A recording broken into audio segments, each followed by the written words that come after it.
여기 어떻게 들어온 거야? 여기 아무래도 400이 온 것 같아.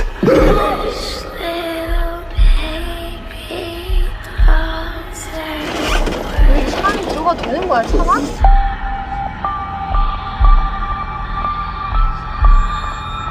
고프로는 두 사람당 한 대씩 지급될 거예요.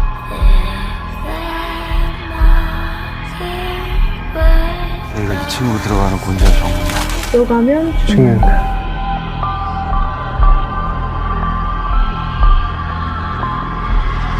곤지암 공포체험 지금 시작합니다. 귀신 살고 있대잖아. 체험에 앞서 방송 순서를 간략히 설명해 드릴게요. 여기 다른 데랑 레벨이 좀 다른 것 같아. 인터넷에서 나온 게 진짜예요. 여기 뭐야? 지금 일어나고 있는 거 진짜야. 우리 나가야 돼. 뭐가?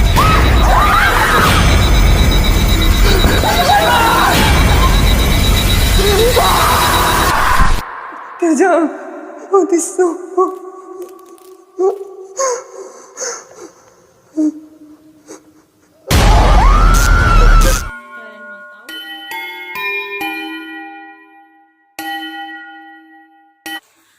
Teman-teman, kali ini ada kisah horor yang diangkat menjadi film diadaptasi dari urban legend masyarakat setempat. Tempat ini udah lama banget kosong. Tempatnya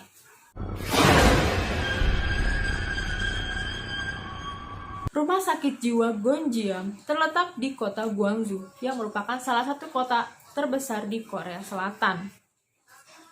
Rumah sakit ini didirikan pada tahun 1960-an. Jadi udah lama banget ya gedung ini tuh didirikan. Rumah sakit jiwa ini digunakan bagi para pengidap penyakit gangguan mental dan juga gangguan kejiwaan. Rumah sakit ini berada di atas bukit yang dikelilingi oleh hutan lebat. Tapi sayang banget nih, rumah sakit ini harus tutup di tahun 1996. Banyak banget rumor yang beredar tentang alasan rumah sakit ini bisa tutup. 3 rumor yang beredar. Yang pertama, rumor yang beredar adalah banyak yang mengatakan bahwa suatu hari di sana terjadi sesuatu hal yang tidak logis atau di luar nalar, yaitu terjadi kematian massal atau banyak sekali yang meninggal pasien-pasien di sana secara bersamaan sehingga membuat seisi rumah sakit itu kaget dan ketakutan. Akhirnya semua meninggalkan rumah sakit tanpa membawa sedikit pun barang yang mereka ambil. Yang kedua, rumornya adalah adanya peraturan pemerintah yang baru mengenai pengelolaan limbah. Nah, jadi itu diketahui oleh pemerintah bahwa pengelolaan limbah di rumah sakit ini tuh kurang baik sehingga kurang layak ditempati. Sehingga pihak rumah sakit memutuskan untuk menutup rumah sakit ini. Yang ketiga, rumor yang beredar yaitu adanya seorang psikiater yang mengalami gangguan kejiwaan sehingga dia membuat suatu eksperimen kepada pasien-pasiennya yang hingga membuat mereka menjadi korban dari eksperimennya. Hal ini diketahui oleh pemerintah Korsel yang akhirnya membuat rumah sakit ini harus menutup rumah sakitnya karena sudah dianggap membahayakan pasien. Kesan serem dan angkara rumah sakit ini tuh makin menjadi-jadi karena kondisi bangunannya yang sudah tua, udah lama banget kosong, terus kan kusam, lembab, dan yang pasti tuh nggak terawat kan.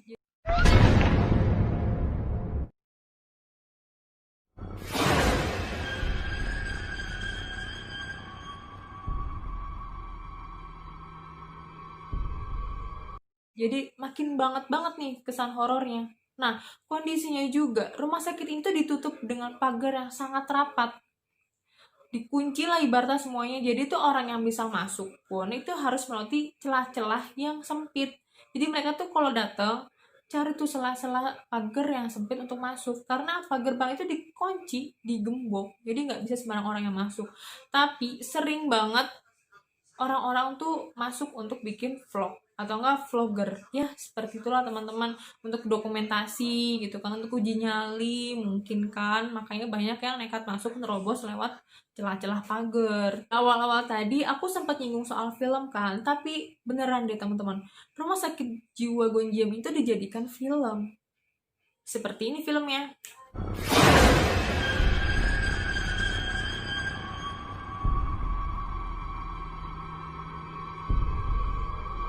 Film ini sudah ada ditayangkan pada tahun 2018 di Korea Selatan. Film ini menjadi film box office yang sangat laris semasa itu.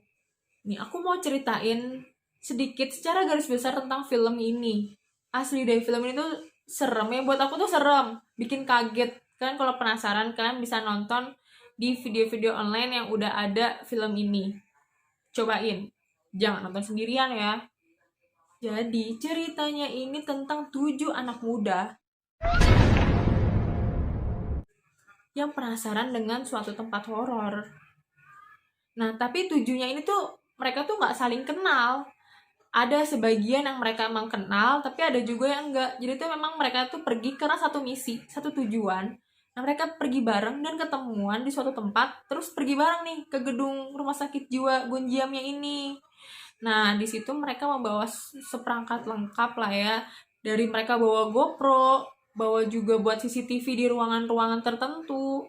Terus mereka juga bawa alat detektor gaib. Jadi tuh bisa ngesensor gitu kalau ada makhluk gaib gitu.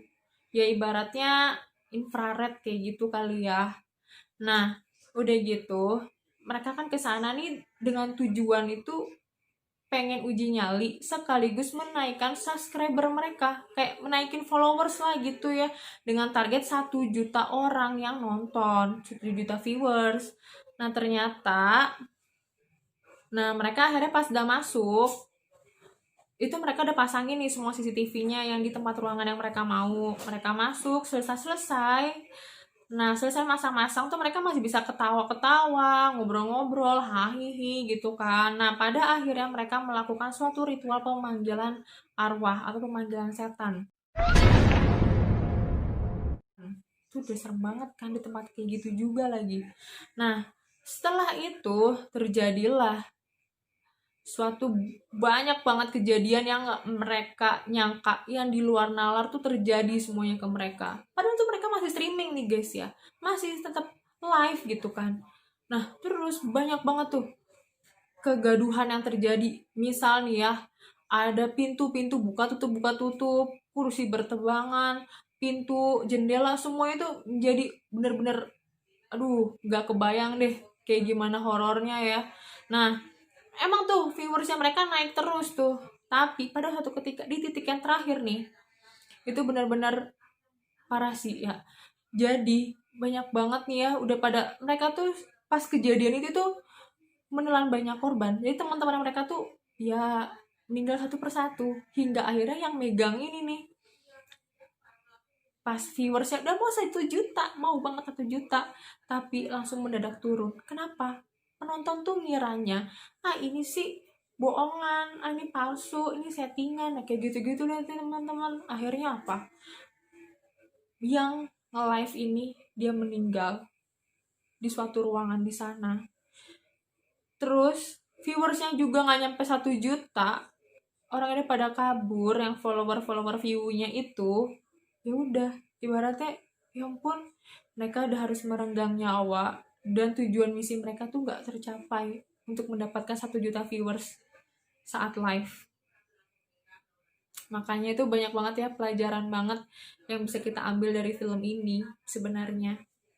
Nah, kalian tahu gak sih, sutradara dari film Gonjiam ini itu memiliki suatu tujuan juga waktu bikinnya. Gak cuma-cuma nih mereka bikin, gak cuma-cuma sutradara nih bikin. Tujuannya adalah untuk sedikit menyentil kepada para vlogger ataupun siapapun yang mau coba-coba uji nyali di dalam rumah sakit itu.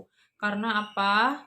untuk demi menjaga keamanan, kenyamanan juga warga sekitar. Karena ya warga sekitar kalau misalkan banyak orang yang selalu datang ke sana dan melakukan hal seperti itu, otomatis mereka juga merasa keganggu kan, risih juga gitu. Karena kan ujung-ujungnya mereka-mereka juga yang kena gitu. Nah, jadi tuh ya buat semuanya lah. Jadinya pelajaran jangan sampai melakukan suatu hal yang sangat merugikan kalian.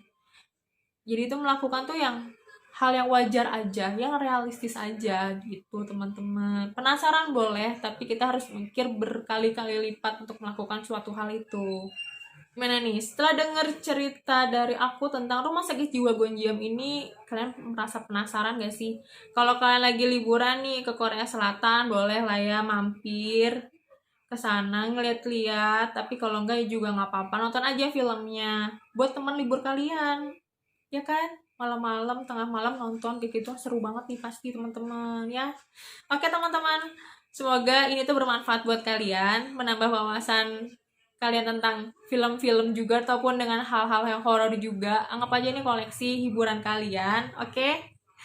Terima kasih udah nonton video aku. Pokoknya kalian harus selalu pantengin setiap update video-video terbaru aku. Jangan sampai ketinggalan. Like, comment, subscribe, dan juga lain tuh loncengnya nyalain. Biar kalau aku update tuh kalian tahu, oke? Pokoknya kalian juga harus share juga ke teman-teman kalian. Biar mereka tuh juga dapat pengetahuan lagi nih, koleksi-koleksi horor yang mereka juga tambah lagi, ya kan?